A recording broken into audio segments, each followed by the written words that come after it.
Primeran, bebi, 115 munduen arteko guda.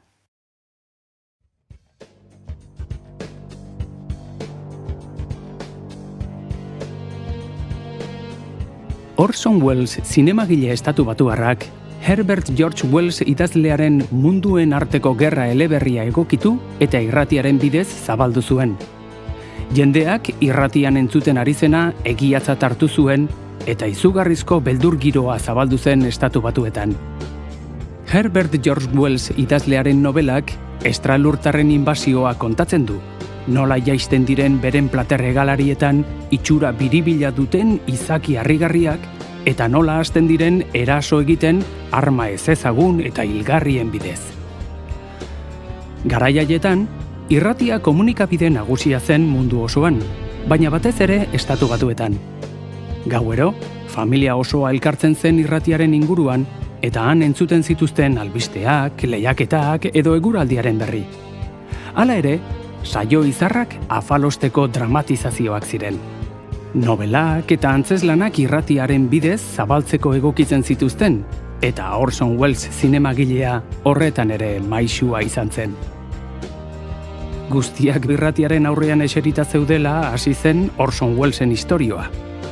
Esan bezala, zinemagile estatubatuarrak ezin hobeto egokitu zuen nobela, eta sinesgarritasun handia eman zion.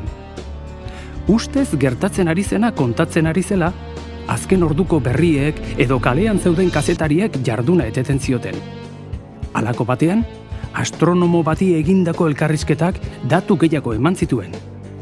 Hark zioen, sutan zetorren meteorito bat ikusten ari zela, leherketa handia izan zela lurraren kontra jotzean, jendea elkartzen ari zela toki hartan eta meteoritoa benetan espazio ontzia zela.